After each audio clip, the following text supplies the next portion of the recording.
I'm representing here the Cloud Office organization at Electrolux. I'm going to talk a bit about our evolution. So most of the session today will be about the evolution of this community that we have and what we've done, and also what we are thinking in the future for this organization.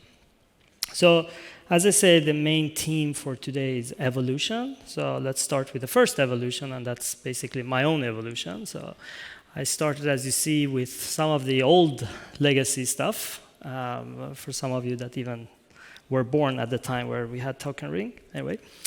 And lately, basically working at some of these big companies, so you see most of them.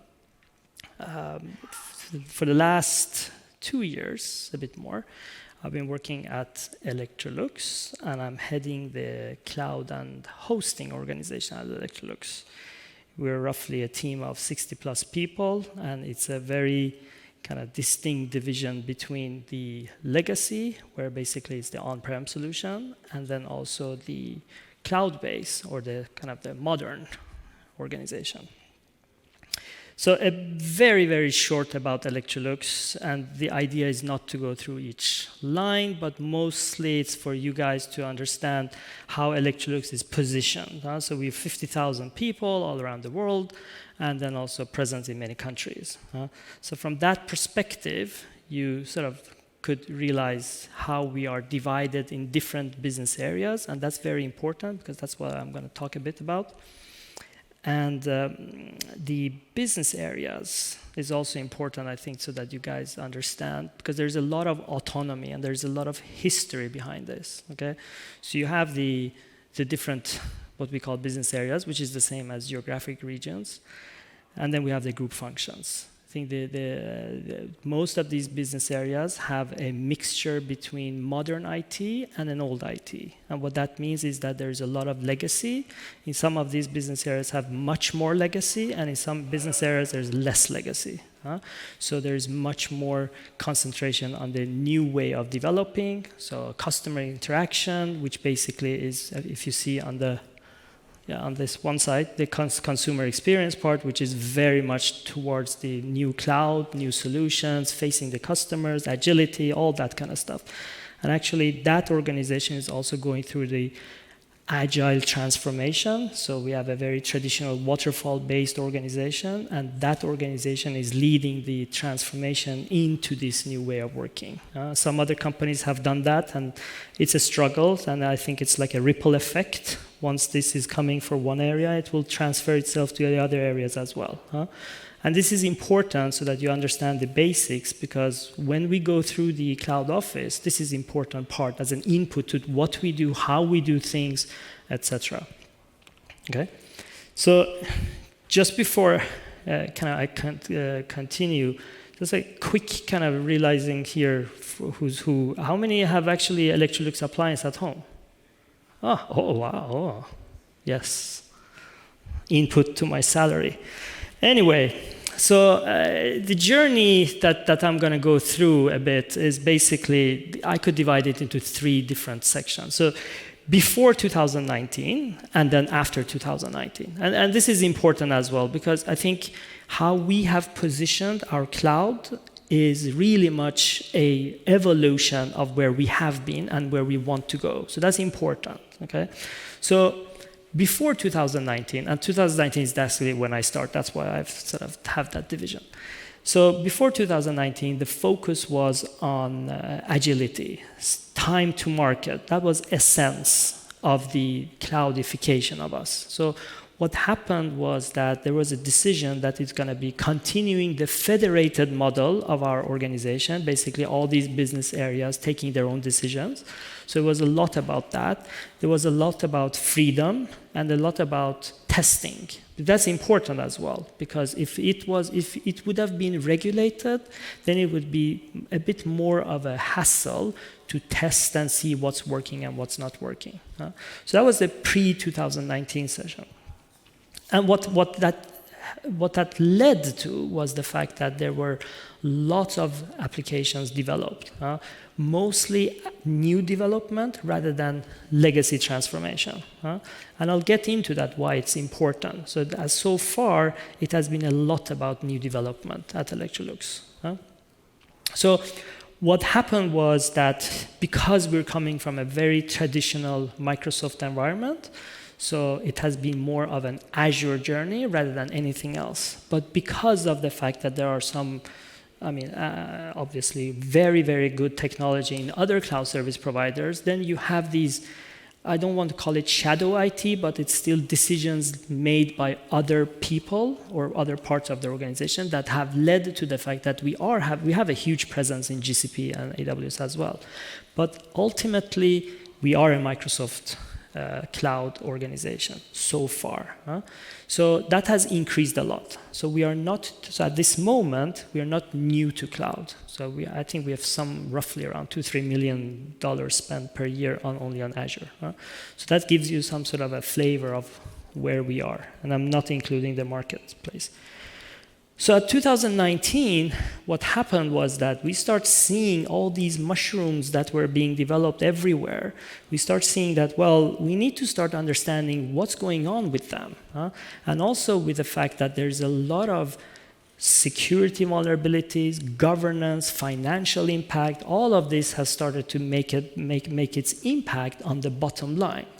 So we have also some of our cloud vendors who are very good in approaching our leadership team, saying that, well, you could save this amount of money if you do this or that, etc. So that became like, well, how could we even govern everything that we have here?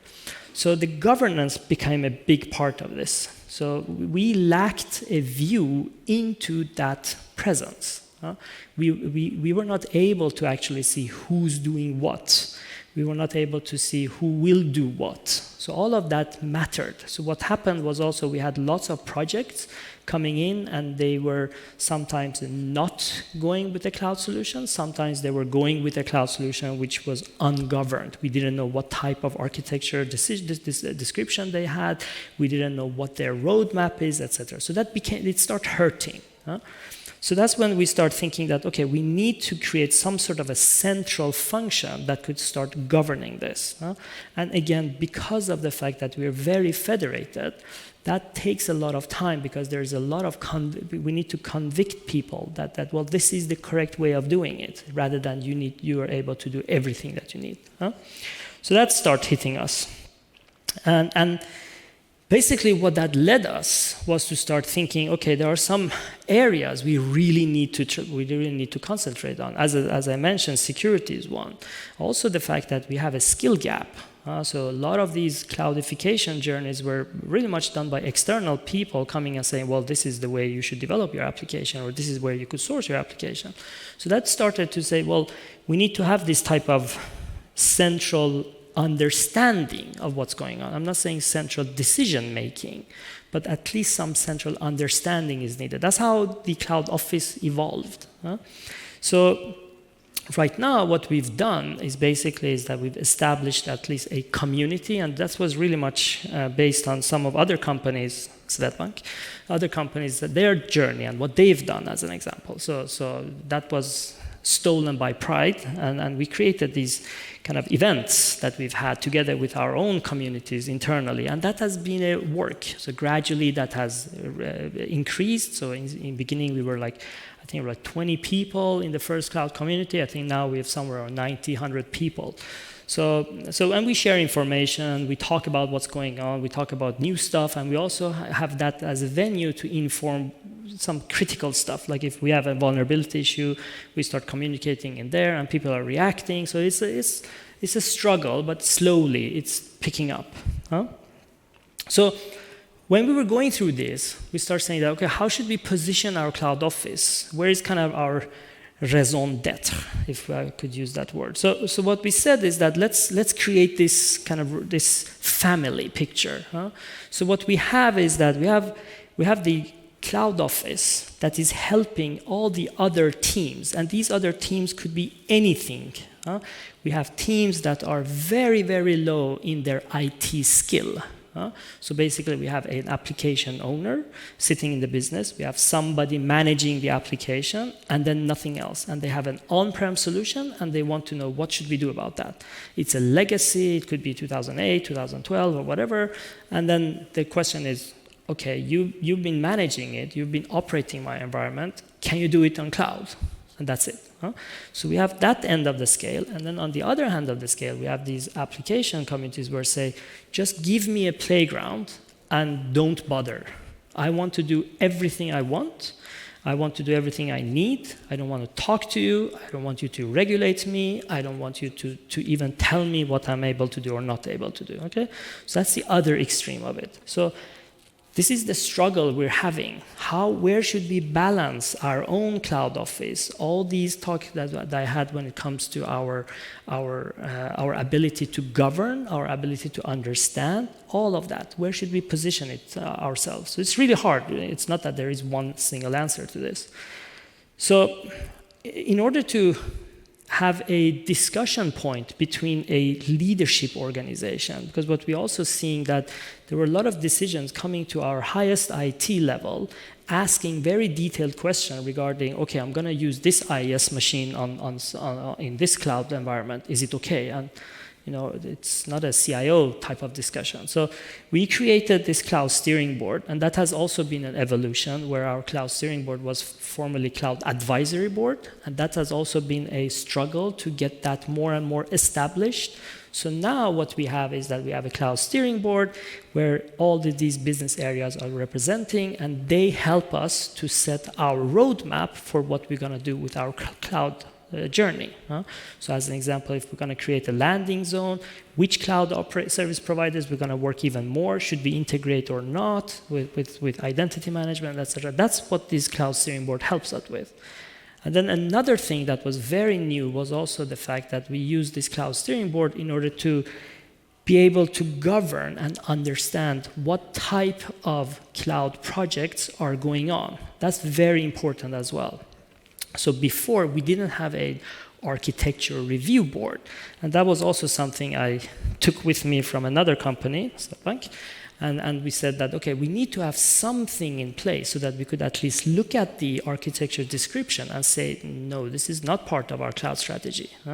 So that became like a new thing as well internally. And that's a struggle. We're not completely there. Depending on who you ask, if you look at it from a positive side, yeah, we have it. If you look at it from a pessimistic side, those people, they don't know what they're talking about. So that's a journey that we're trying to find ourselves into and lead the organization, because it's not a part of the culture of the organization. That's important to understand. That's a major input to this, because what type of culture is in the organization helps you to identify what type of cloud family you need to have. Do you need to have a cloud family that's really telling you what you should do, or do you want a cloud family that basically enables what's everybody else? So that's basically one of the key parts of it.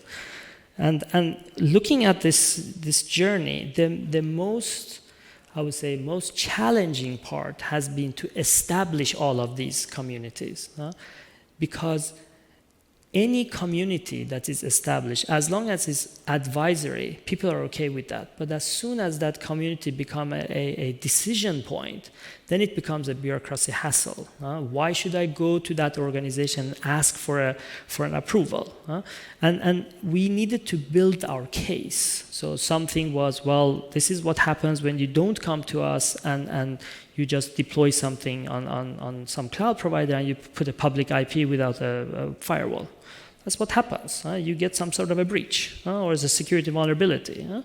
And the other extreme is that if we have an ambition to move more to cloud, you cannot have projects coming and basically creating a cloud solution that is actually just for show. I'll give an example. If you want to move a database, and you come and say, well, okay, I've looked at the IIS solution and it's going to cost 5 times more, so we don't go for cloud.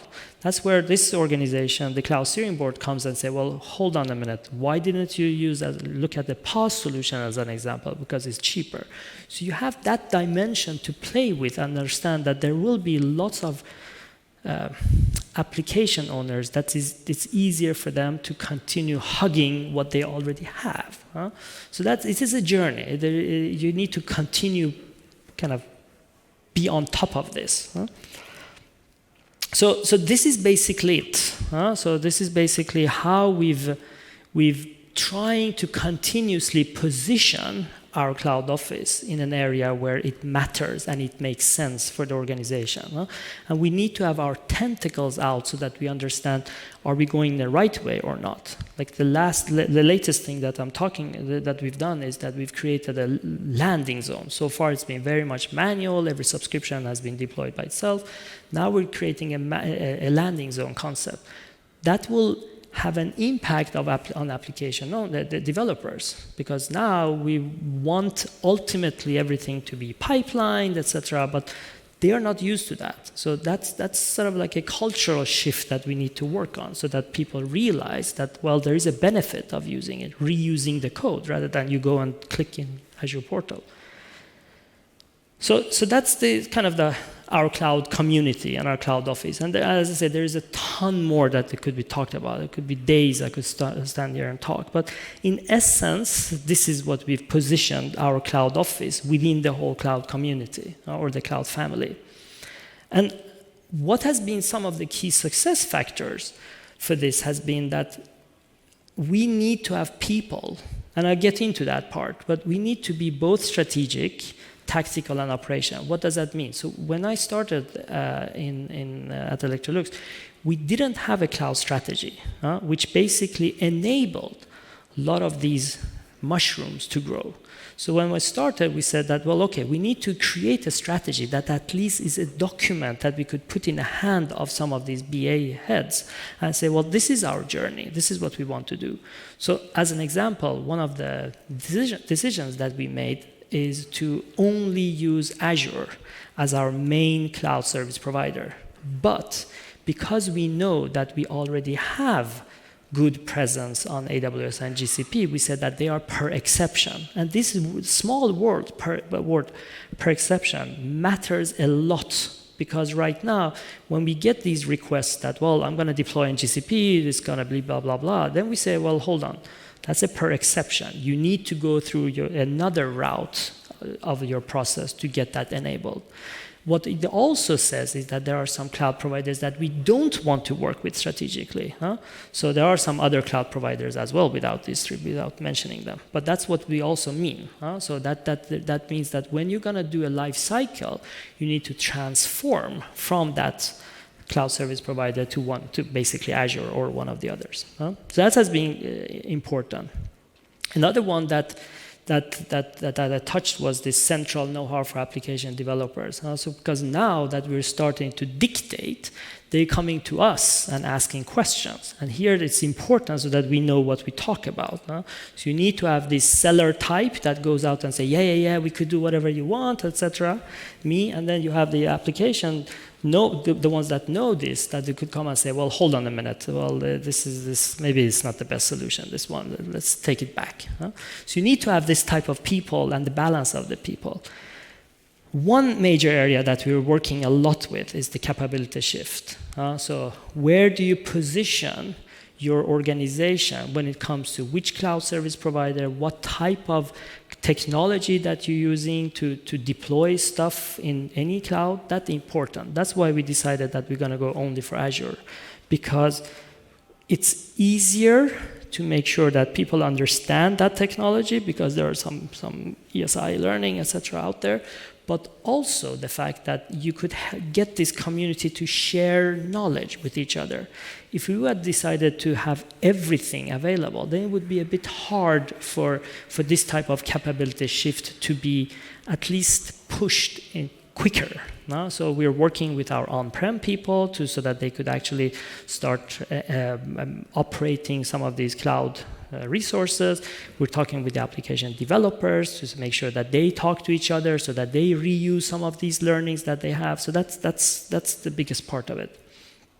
But I think what I talked a bit about was, I mentioned the people part of it. I think one of the major success factors for this cloud office is the people inside it. I mean, we have It all started with one architect, and if he was not there, it would have failed massively. I mean, this guy has been working as a service manager, this guy has been working as a cloud architect, has been working as cloud financial person, has been working with cloud security. So he has, if he was not there, it would have not worked at all in this way. It would have been a much more struggle. And then because of him being there, he's been able to attract good people as well. So that has become like a black hole where it's sucking in all these kind of good people into this organization. And hopefully we are not like a black hole that we never give back anything. So that has been the major contributor to our story when it comes to how we've positioned Cloud Office and how it has evolved. Okay? So with that, right on spot. Okay. Thank you.